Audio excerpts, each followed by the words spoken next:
Assalamualaikum warahmatullahi wabarakatuh. Selamat pagi anak-anak. Bagaimana kabarnya hari ini?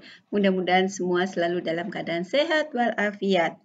Hari ini kita ketemu lagi dalam pelajaran tema dan kita masih berada di tema 8 subtema 3. Kali ini kita akan belajar muatan IPA. Mari kita mulai. Kelas 5, tema 8, subtema 3 IPA. KD 3.8 menganalisa siklus air dan dampaknya pada peristiwa di bumi serta kelangsungan makhluk hidup. Bab yang akan kita pelajari kali ini adalah yang pertama, faktor-faktor yang memengaruhi kualitas air. 2. Cara mengatasi kelangkaan air. 3. Pengaruh kualitas air. 4. Cara memelihara ketersediaan air. Dan 5. Menghemat penggunaan air. Kita mulai dari faktor-faktor yang memengaruhi kualitas air. Yang pertama adalah iklim, misalnya curah hujan, tekanan udara, penguapan, dan temperatur itu dapat memengaruhi kualitas air. Yang kedua, geologi, misalnya apabila selama perjalanannya air tersebut melalui suatu batuan yang mengandung besi, maka secara otomatis air akan mengandung besi dan sebagainya. Yang ketiga, vegetasi. Tanah yang banyak mengandung sisa-sisa tumbuhan yang telah mati relatif akan mempunyai pH yang rendah atau bersifat asam, sehingga air yang ada di area tersebut akan bersifat asam. Yang keempat, akibat aktivitas manusia. Perusakan alam oleh aktivitas manusia seperti penebangan hutan, pembuangan limbah industri ke sungai, laut, dan lingkungan sekitar. Yang kelima, waktu. Waktu hanya berperan pada lama tidaknya kontak air dengan batuan atau tanah dan sumber pencemaran lain. Yang kedua, faktor-faktor yang memengaruhi kualitas air. Yang pertama, tidak membuang sampah sembarangan sehingga kualitas air akan tetap terjaga. Yang kedua, membuat daerah resapan air. Misalnya, adanya lahan yang luas di mana lahan itu tidak tertutup oleh semen, oleh aspal sehingga air bisa meresap ke dalam tanah. Ketiga, melakukan reboisasi atau penghijauan karena akar-akar tumbuhan dapat menyimpan ketersediaan air dengan baik. Yang keempat, hemat penggunaan air sehingga ketersediaan air tetap terjaga. Yang kelima, paving jalan dan membuat biopori. Jadi kalau misalnya ingin supaya jalanan itu tidak becek karena tidak langsung bersentuhan dengan tanah, maka dipasang paving karena paving itu terdapat celah-celah di mana air bisa meresap.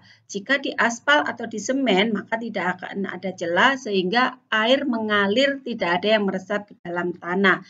Biopori adalah lubang-lubang kecil yang dibuat di tanah yang memungkinkan air untuk tertampung dan meresap ke dalam tanah.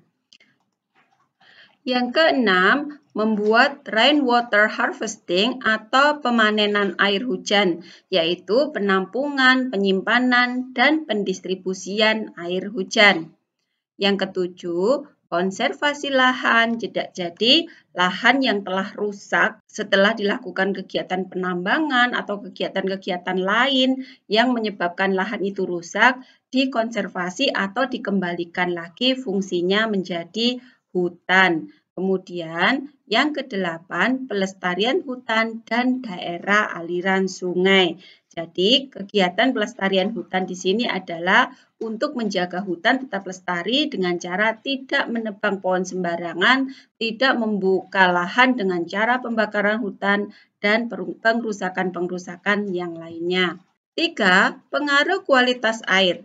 Pengaruh kualitas air yang buruk pada manusia yaitu dapat menyebabkan berbagai macam penyakit, misalnya sakit perut, diare, tipes, gatal-gatal, dan lainnya.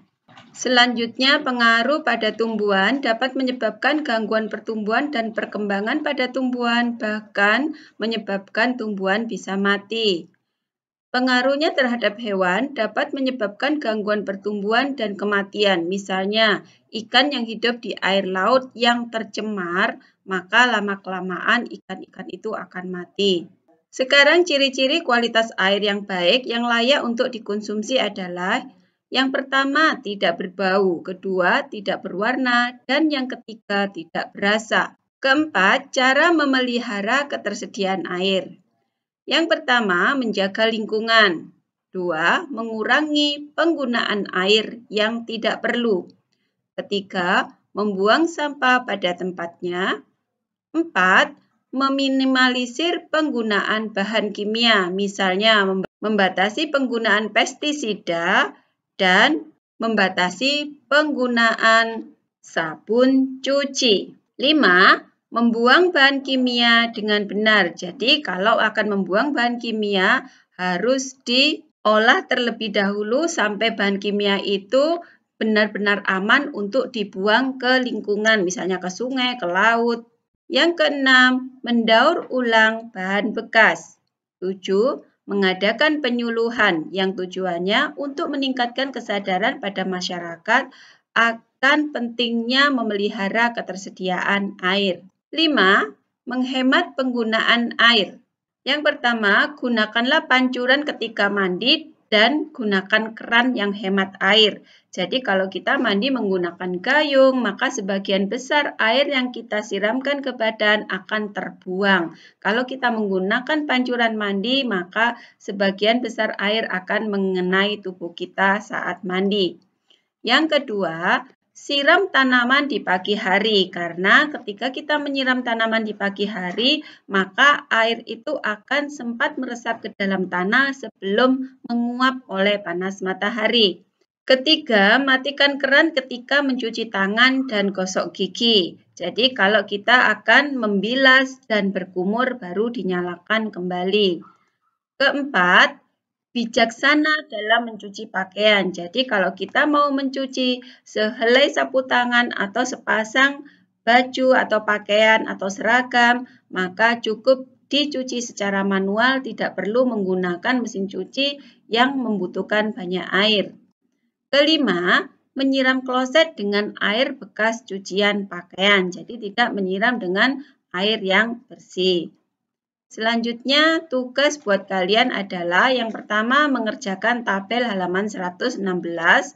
Yang kedua, dikerjakan di buku paket. Di buku paket itu berarti dikerjakan di sini ya anak-anak. Setelah itu diberi nama, kemudian difoto dikirimkan ke WA Teacher Tika. Jadi itu saja untuk pertemuan kita kali ini. Selamat mengerjakan tugas, semangat belajarnya, dan jangan lupa untuk selalu rajin beribadah, rajin membantu orang tua, rajin belajarnya, dan menjaga kebersihan serta kesehatan badan. Wassalamualaikum warahmatullahi wabarakatuh.